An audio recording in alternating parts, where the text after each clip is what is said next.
to Rooster TV, and today we're joined by the number 10, Mitch Clisby. Mitch, thanks for joining us. No worries, Darryl. Thanks for having me. No, it's good timing. I just caught Mitch on the way in, so I thought I'll just grab him for a chat. And what's the day in the life of Mitch Clisby throughout the week, mate?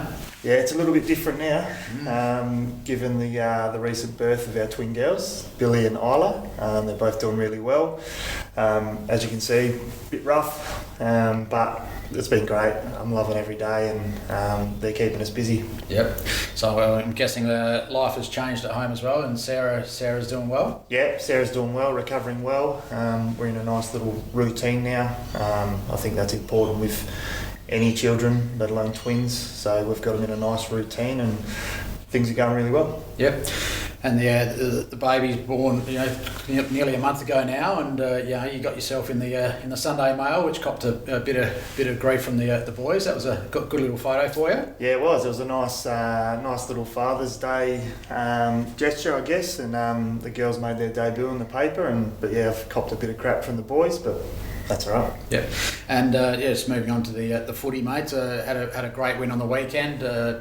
First half probably inaccuracy didn't have us as far ahead as we would have liked to be, but third quarter the guys got going and kicked 8 goals 6, and defensively were great.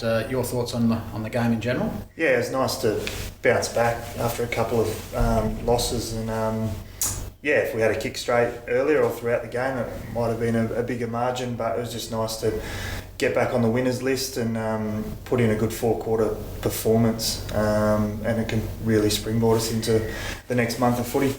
And obviously we did it pretty tough on the weekend with a couple of early injuries to Alex Barnes with a laceration to the leg, and Tanner Smith with an ankle injury, and then obviously the captain Alex Spina going down in the third quarter with a hamstring, and we had a few other guys sort of hanging on near the end. It got a bit grim there for a while, didn't it? Yeah, it did, and I mean, lucky we had a decent third quarter to set the game up for us, given we had no one on the bench in the last quarter. Injury's not ideal this close to finals, but it gives an opportunity to some other guys to come in and put some pressure on everyone else.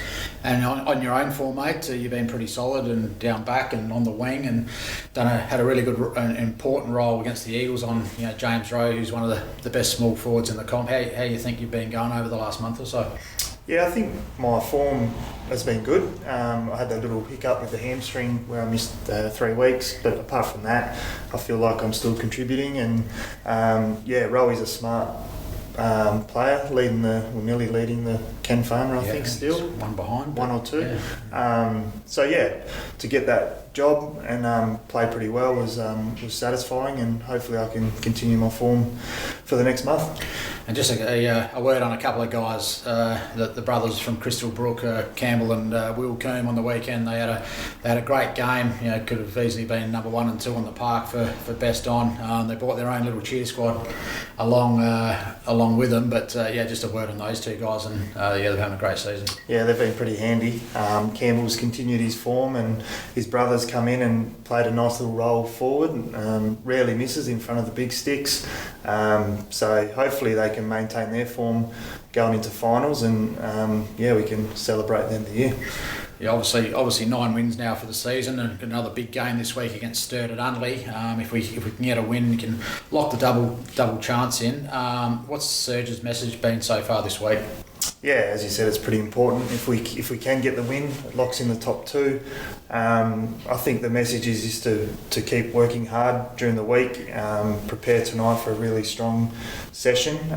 We had a really strong session last week, and that probably flowed into the game. So tonight will be solid, and hopefully we can replicate that on Saturday. And on to Sturt, obviously probably going to miss out in the finals, but they've had a pretty good last month down there at Unley Oval, with a close loss on the weekend to Norwood, but previous to that they beat South Adelaide pretty comfortably there at Unley. Just your thoughts on Sturt as a group, and how we can get the chocolates this week. Yeah, they're going to want to finish the season strong, and they're still a very good football club and team. So we're going to have to be our best, and they'll probably want to ruin our top 2 chances, but we also want to keep working hard and get that top 2 spot. So we're going to have to be at our best to win, especially at Unley Oval, and it should be a good game. And one inclusion, if he doesn't have any issues throughout this week with training, will be Billy Hartung. He's trained for the last fortnight and has been looking really strong on the track. Just your thoughts on, hopefully his return this week and what he brings to the table for us. Yeah, hopefully he returns. He'll be a pretty handy inclusion. He's been out with that back, but the way he's been training, it looks like he hasn't missed a beat, and he'll bring that speed and that run around the footy, and it'll be pretty handy this week, especially with a few out. Yep. No, well done, mate. As we've just spoken about, big game this week down at Unley Oval. Reserves 11:30, league at 2:10. Hopefully we see a lot of red and white down there. And again, congratulations to Mitch and Sarah on the birth of their lovely twin girls, and hopefully you get enough sleep, mate. No worries, thanks, Darryl. Thanks. Cheers. Bye.